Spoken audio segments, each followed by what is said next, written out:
Welcome back to Origins by the Esports Awards, your podcast that deep dives into the stories behind our favorite content creators, pro players, and business minds within our incredible gaming industry and beyond. My name is Barney Banks, and today we are joined by one of the fastest growing creators in India. With over 300 million views in less than 5 years on YouTube, it is the iconic Hello My Muffins intro. It's Kaashvi. How you doing, Kaashvi? Very well. Thank you so much for having me. I'm so excited to be here. Thank you for that lovely introduction, Bonnie. We had a really quick chat before this, didn't we? And I said to you, my most favorite thing about your content is your introduction.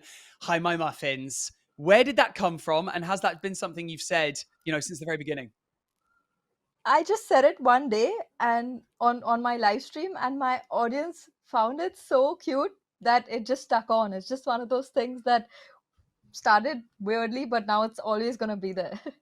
The community decided, and I absolutely love that. Now, Kaashvi, at this point in your career, you're a successful streamer, you are a sponsored athlete with millions of followers. But if we rewind the clock a little bit, if we were in your house, if we were a fly on the wall in your early years, would we see you playing video games all day? What did life look like back in that time? So I've always been a competitive person. I captained my state at the national level in basketball, and that sort of led me to being very very competitive in general. I also grew up with an older brother who always handed me the player to remote and forced me to play video games with him. So he was so strict with this. I could not have any other hobby other than his hobbies.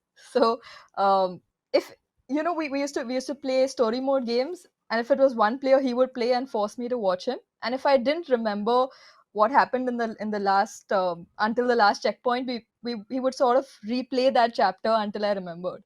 So so I sort of got bullied into it, but I started enjoying it, and then both of us used to play against each other, and it just became a way of life for me.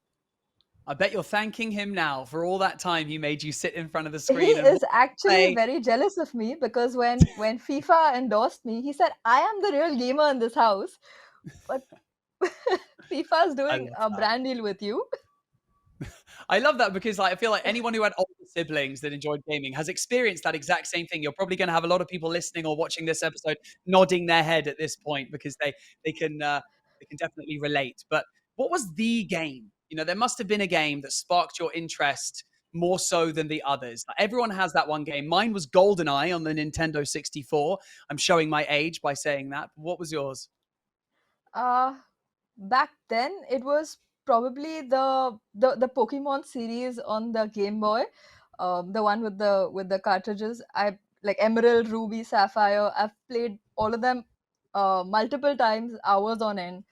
So I feel like that's something that really ignited the passion. I've played most of the Pokemon games on the Nintendo consoles. They're also just like really time consuming as well, aren't they? So I feel like those story driven games that really make you pack in a lot of hours, they really sit with you, I think, for a long time, don't they?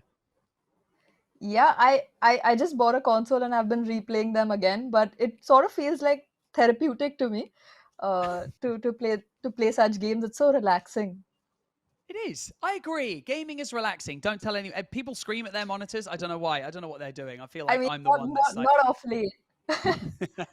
In fact, when I now was in university, we used to play NBA 2K a lot against each other. We had a gaming room in our university, and that's where I sort of rediscovered my passion for gaming because um, you would sit there until someone beat you. So you got the beanbag until someone defeats you, and then they are the king of the beanbag. So I used to sort of play NBA 2K hours on end over there, and it was like this series of multiple games, probably Call of Duty in 2020. All of these ignited my passion. I can picture it right now. I can picture the king beanbag. I bet that thing was destroyed, that Yeah, I beanbag. So was the many people queen wanted to there. get on it. You were the queen of the beanbag. That should be your next, your next series of videos on YouTube. But you've played these games all, throughout your life. First of all, with siblings, then when you were in education at university as well, you've mentioned. But then came content. You built Kaash Plays in 2020, and so was this due to an abundance of time that you had during COVID that made you create a channel? What was the spark that made you create a channel? I used to play Call of Duty online, and I ended up defeating one of the world's best players. Um, he was streaming at the time, and he called me a hacker on his live stream.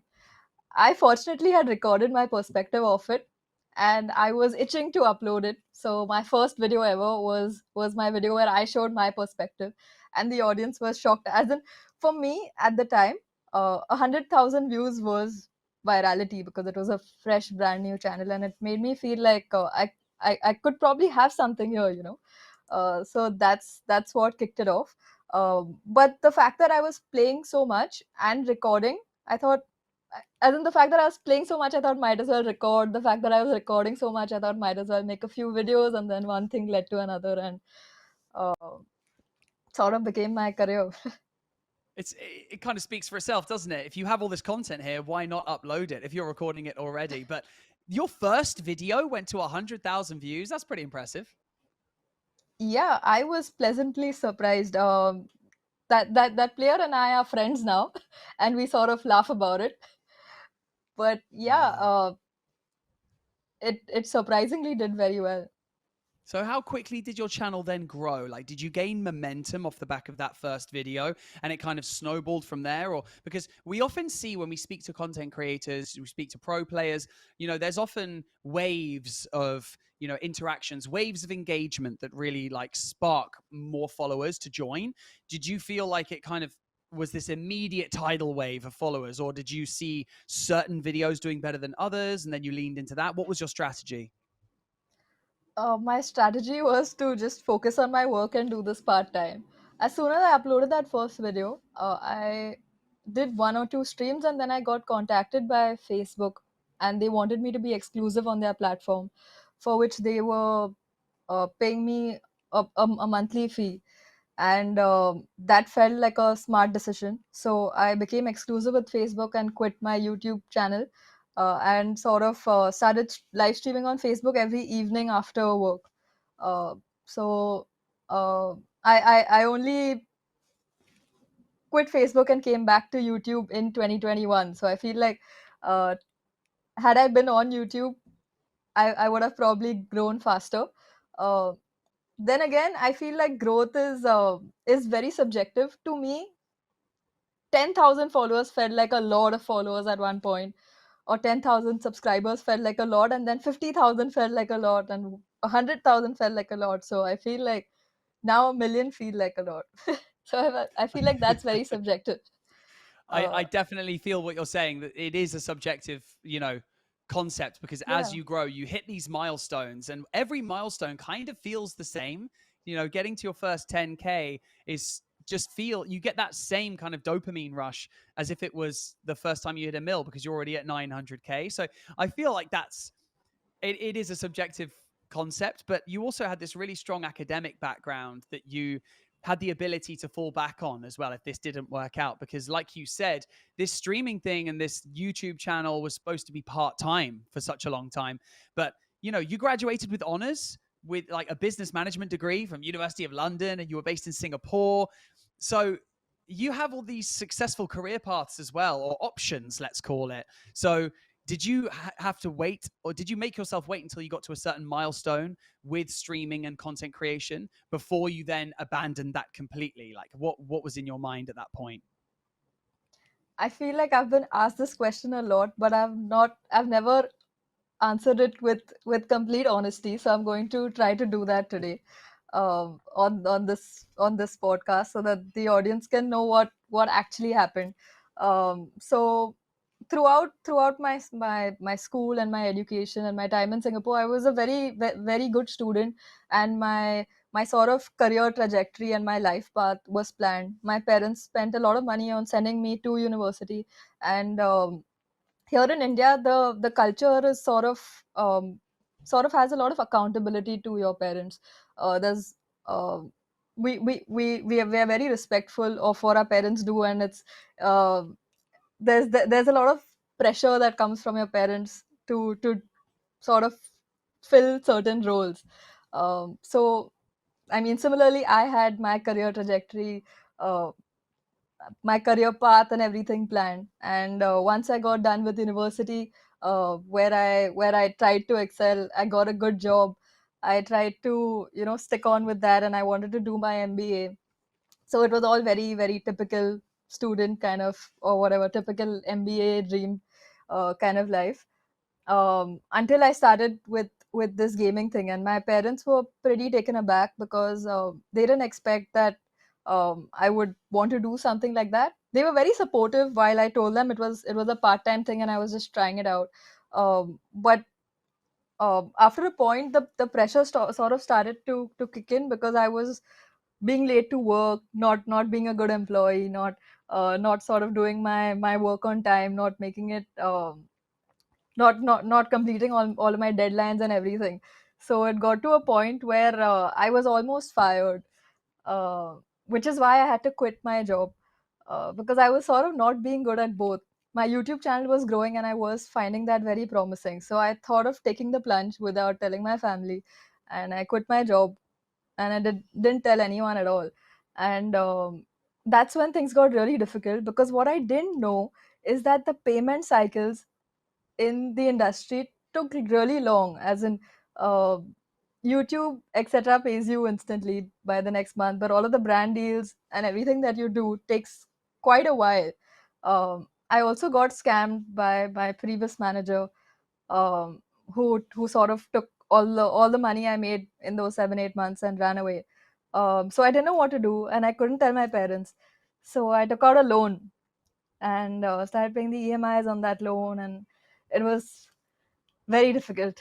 But it got okay, and at the end of it, it all seems worth it. I mean, thank you for sharing that story, because obviously that can't be the easiest thing to, like, to open up about and admit. And obviously you've gone through a lot of trials, tribulations in that journey.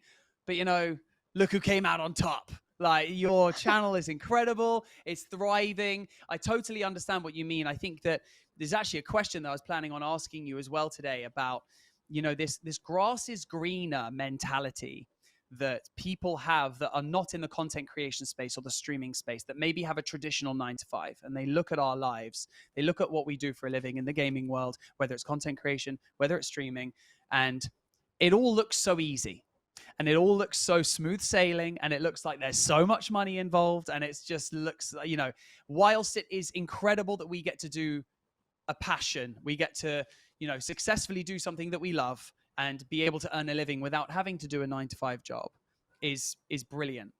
However, it's incredibly hard work, because, like a lot of people say, if it was easy, everyone would do it.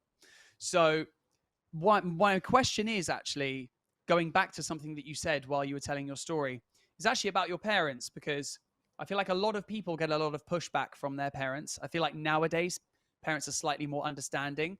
But I mean, I'm 34 years old, so the era of gaming, content creation wasn't really a prospect when I was younger. So, in order to prove yourself to your parents that the decision that you made was correct, I'm imagining that the thing that you would have to lead with would be financial proof, because all your parents really want is for you to be financially stable and secure and not struggling. Like, no one wants to see their child struggle. So was that mainly kind of what you had to lead with when you said to them, look, I really want to do this, I'm actually able to make money here? Was that kind of what was happening? I mean, essentially, at one point, it all made sense on paper, but the fact that there were so many sort of potholes on the way to it, that's what made it difficult. And my parents are my biggest supporters. They have been there for me throughout. My mom is my biggest cheerleader. She'll watch every video, every stream, leave a comment everywhere. Oh, I love that. So yeah, I always see her as a best friend. So this one day I was feeling extremely pressurized, and I went up to her telling her that I'm feeling so much pressure. So she said, "That's good. Work under pressure. You can't even cook potatoes without pressure." And that's I something love that that. stuck with me. It's true. It's true. She's not wrong. Let's go, mum. I think that anyone who works in esports as well knows, well, esports and gaming in general, they know that the community within India is so passionate. So your community, your muffins, they're so passionate about everything that you do. And the speed that gaming is growing in that community as well is crazy. Everyone's starting to notice it. How best would you describe the Indian community within gaming? The Indian community within gaming is probably like Mumbai traffic. It's like ever growing. Uh, but I mean, it all makes sense at the end of the day.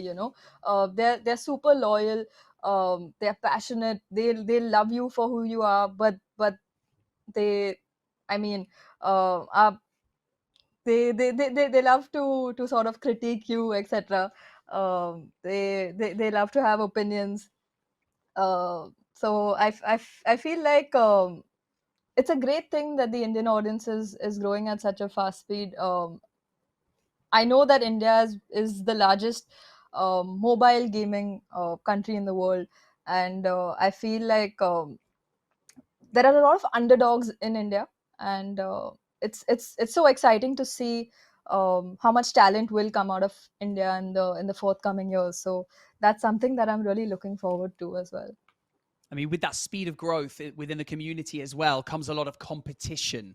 So, what do you think sets your content apart from other people that are trying to grow within India? Because yours has grown really quickly. I feel like what works with my content is that I'm very unapologetically myself. I'm okay to take a joke on myself at any given time. I'm always the butt of all jokes, and I feel like I only upload what I would enjoy watching. So I feel like there's a lot of thought that goes into videos that I create or content that I create, because I won't just post anything. So I feel like that's something that has played to my advantage.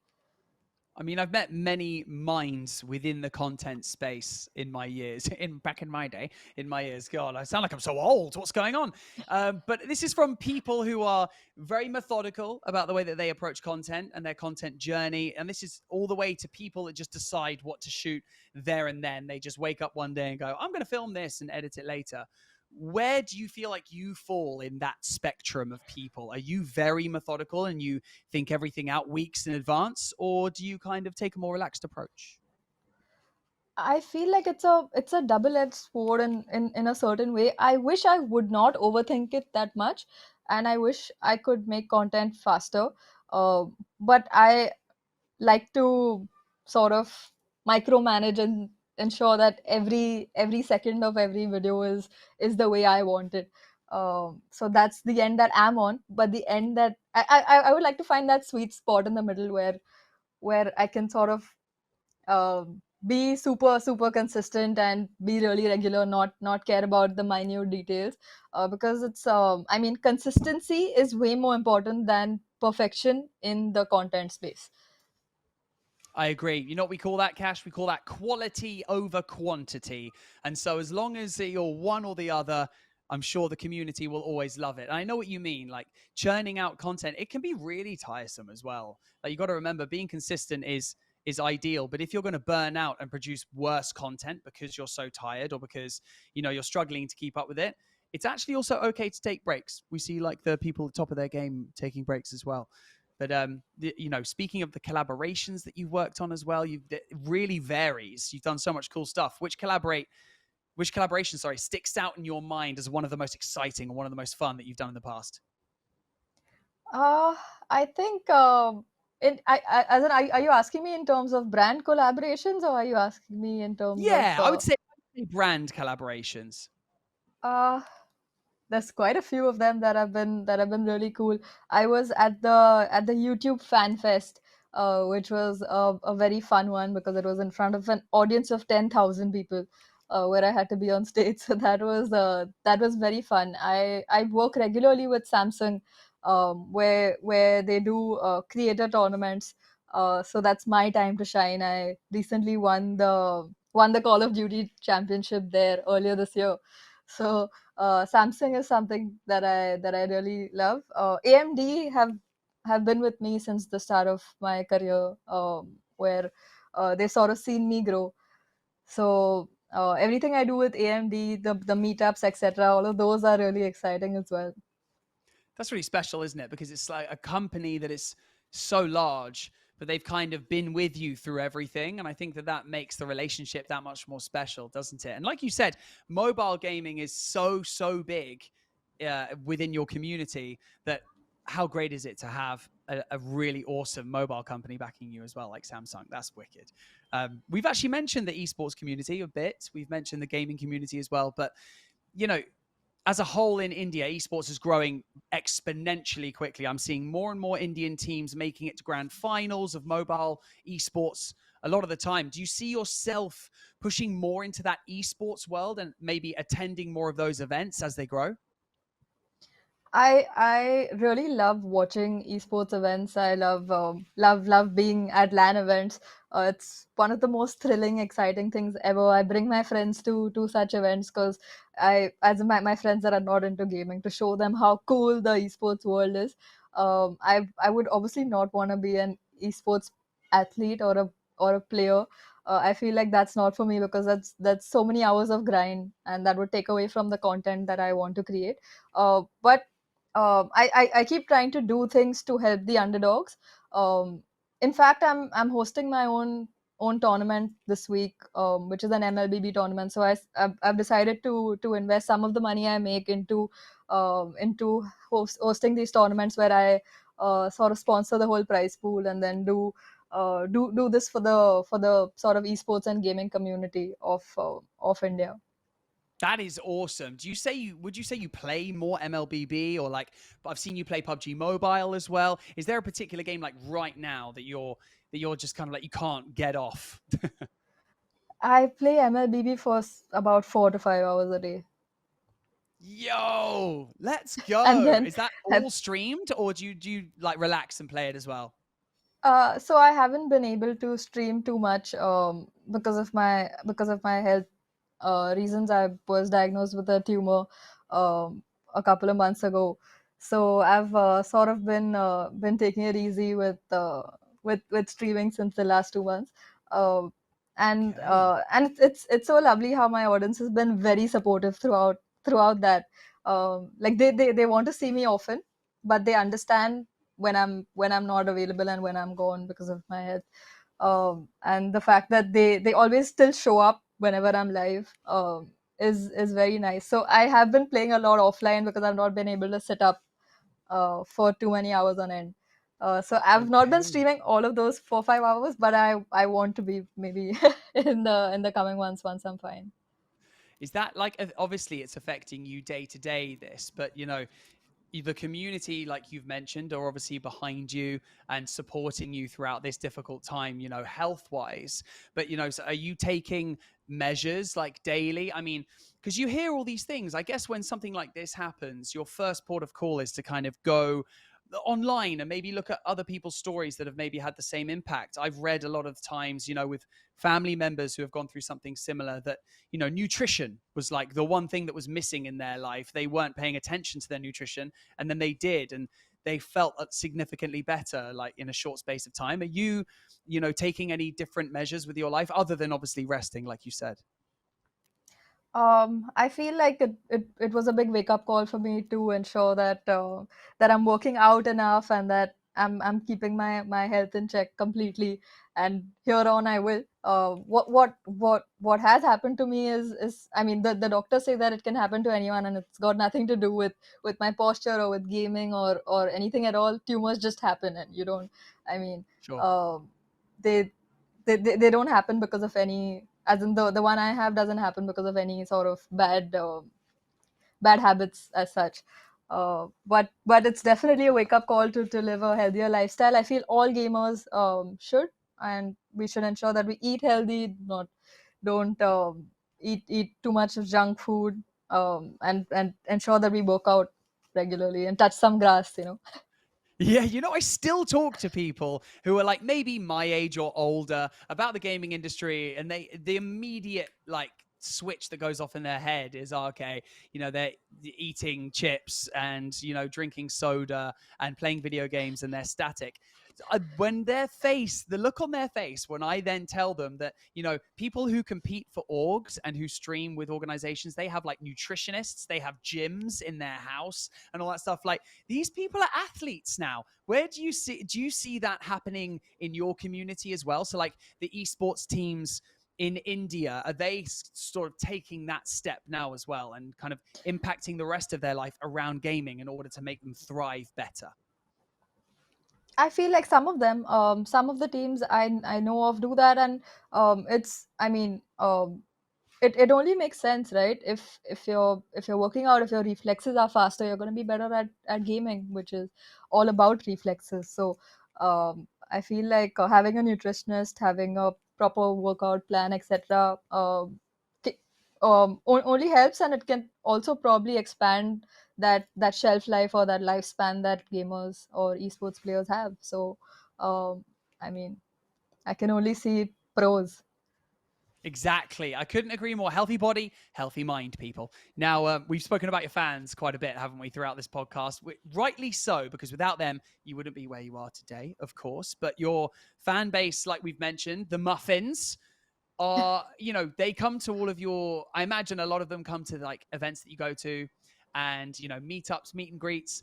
Now, what's your most memorable fan moment that you've had up to this point? Because I imagine there's been quite a few. While you think about it, can I tell you one that I've had? Because this is wild. I don't really have fans, but I will let you know that I split content up between I have a 3-year-old son, and so I make silly videos with my family, and I also make gaming content as well. I went to Indonesia at the beginning of this year. So I was in Bali. And in Bali, they have awesome like daycare facilities. So if we wanted to go to a beach club for the day, we could drop off our son and it would be fine. And it wouldn't cost that much money, but they'd be in this awesome facility with loads of people looking after all the kids. And we can go and do our thing and come back in like 4 hours. We got to the front of the queue. We got there and we got to the front of the queue. We were about to like sign in and they were cool. What's your name? You sign your kid in and then you pay and then you drop them off. So I'm standing there and this lady comes to the front desk and she goes, "Hey, what's the name?" And I said, "Barney Banks."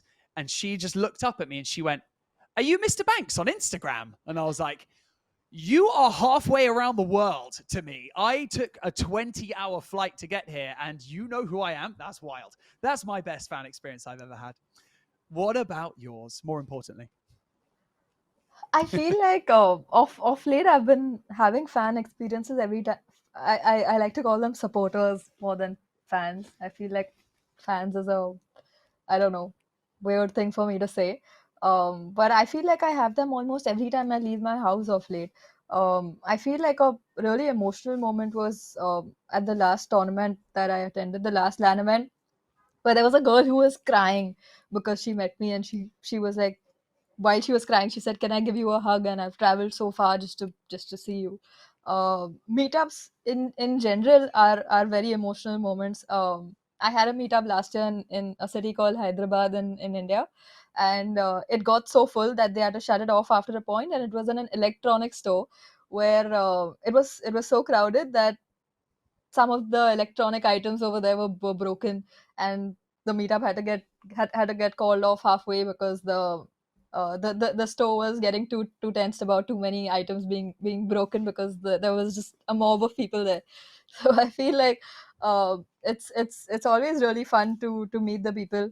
Um the fact that they see me behind the screen, but they see me so often on live stream, it feels like they know me, and they'll always lead with a reference to my stream, or to things I say, as in they'll treat me as a friend, and that's a very sort of surprising thing when I meet them for the first time.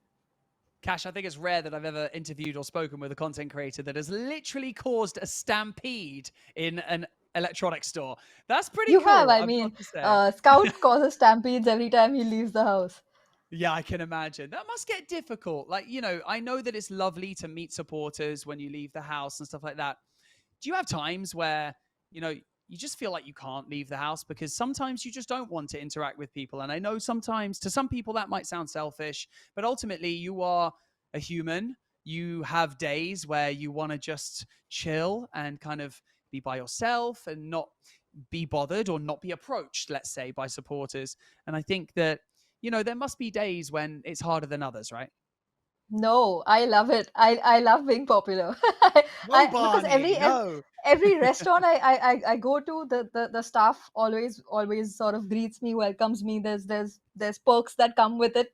They sort of I've been out with my friends, and very often even though we might not have a reservation, we'll get a table, or we'll get this sort of extra special treatment. So many times when my friends go out, they get recognized as, oh, you're Kaashvi's friend. My mom gets recognized. I sort of love it. There's never a moment that I've sort of not wanted to be me. That is a good answer. I know I teed you up there for you to be like, well, sometimes life can be hard, and sometimes leaving the house, I just want to do my own thing. And you're like, no, it's amazing. Come say hi more often. That's a fair comment. I'll give you an air high five for that one. Now, as you know, we spoke about this a little bit offline before this started. You're one of India's strongest female creators. We just kind of embodied that by that short story that you just told about like going to restaurants and stuff. It's an awesome feeling, of course, to have these supporters around you. But do you feel a sense of responsibility or like pressure as one of the leading females in the space? When it comes to representation in gaming.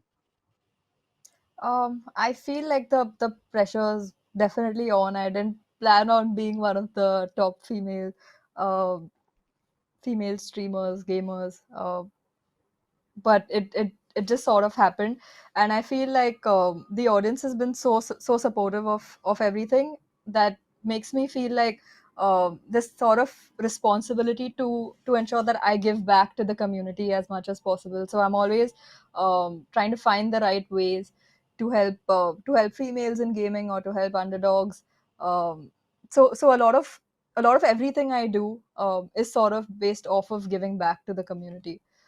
um, so We that's what my focus is. I like that. And I think that something that we also touched on earlier about, you know, being a creator as well, because obviously there'll be a lot of people who are considering becoming a creator. And I think, firstly, this is kind of a two-part question, but firstly, I'd like to ask, we've spoken about that mentality of people thinking that it's easy, or people thinking that, the grass is greener on the other side of the 9 to 5 world, of going into the world of content creation. But what do you think is the thing that's the most misunderstood about being a creator? Do you think that it's that people misunderstand how much work it is, or is there something else? I'm sure they because they only see the final output, so they don't understand what goes into creation. um, a creator does everything, right from scripting to planning, shooting, editing, um, essentially all of that. So I mean, that's something that often, the behind the scenes is something that often goes unnoticed by the people that are watching. So I mean, I feel like it looks like it's easy, but it's not as easy as it looks like. Yeah, the rewards are fantastic, but obviously with that amount of reward comes a lot of work. And I guess the second part of that question that I was asking was that when people then decide that they want to become creators, the first thing that a lot of them do is reach out to their favorite creators and ask for any advice and ask for any tips, and to help guide them in the beginning of their journey so they don't make the same mistakes that their predecessors did. You know, is there a piece of advice that you normally give someone if, let's say, a female creator approaches you and says, I want to start doing content creation or streaming? What's the first piece of advice you give them? Don't overthink it. If someone underestimates you, don't listen to them. Just keep going. There's always gonna be people through your journey who are gonna try to pull you down. And they're probably gonna increase the more popular you get. So I mean, rather than focusing on them, focus on your work, on your content. As I said earlier, consistency is extremely important. And if anyone ever underestimates you, just challenge them to do a 1v1 and beat them. People want, they want that fast track to greatness, don't they? They're like, I want advice because, I want to have 100,000 followers tomorrow. But it doesn't work like that. So I guess the most prominent piece of advice I always hear is always just start. Just go. Just start doing it, because at the end of the day, in a couple of years' time, you'll look back on your first video and you'll probably cringe and go, oh my God, I can't believe that was my content. But everyone feels that way. So I think that's probably the best piece of advice is just don't overthink it. Just start, and it will evolve into something that you love and appreciate. Yeah, I And mean, learning as you go is the best way to possibly learn, because everything that you put up will teach you. It'll teach you about your content in itself and about the audience and everything else. So I feel like to learn as you go is what's best. now you've got these channels, right? You've got, especially, let's focus in on YouTube, right? You've got Kaash Plays and you've got your vlogging channel now. Where do you see Kaash Plays in 3 years from now? Like, where do you hope that your channel and your content will be? So I'm working on sort of having my own shows, own IPs that I'm building. So that's something that I want to do. I also want to sort of make more episodic content with games. So that's something that I'm working on at the moment. I'm also actually working on building my own game, which is way tougher Wow. than what I imagined when I started off. But yeah, it's so that's essentially the plan, to do all of these things, to have to probably have a few IPs and shows running on my channel, um, and then to sort of have these episodes of gameplay. Wow. Can you give me a brief synopsis of what this game is going to be, or are you under strict NDA? No one's allowed to know anything. Like, what kind of game is it? So it's a mobile game, and it's an endless runner. But we are trying to do it super well. So that's why it's taking so long. I started off trying to build it myself, and then I got someone on recently to sort of fix the bugs, but it's very difficult. But yeah, as in Wow. I'll probably publish it very soon, maybe next month, without Amazing. giving too Ash, much I'm, away. I'm That's really impressed. I have to say, like, the amount that you have on your plate, the amount of channels that you manage. You even said your current like medical situation, but like, look at everything you're doing. This is so cool. And I bet your parents are so proud. And I bet they're actually glad that you took that chance on Oh, they streaming and are content now. They creation. are They are, yeah, now. I can imagine they are.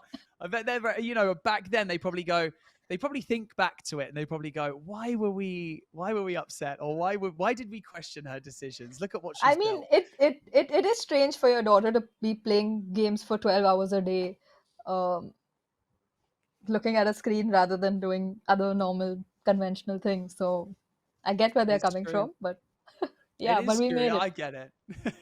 Before I let you go, I've got some rapid fire questions I'd like to ask you. It's just three, but I would like to just, pick your brain a little bit, see how you respond under a bit of time pressure. So, are you ready? Okay, I'm nervous but ready. Oh, no, you're fine. Okay. What is your current favorite game to play when no one is watching? Uh, the current game I'm playing when no one's watching is Elden Ring. I don't want anyone to watch because I'm dying too much. That's fair. That's a fair Yeah. point. What is your dream creator collaboration? Maybe Kai Cenat for how chaotic he is, or maybe Mr. Beast for all of the funds. Yeah, imagine being in a video like that. It feels like an entire production. Um, Pick one: Instagram, YouTube, or streaming. You have to pick one. YouTube feels like home, so YouTube.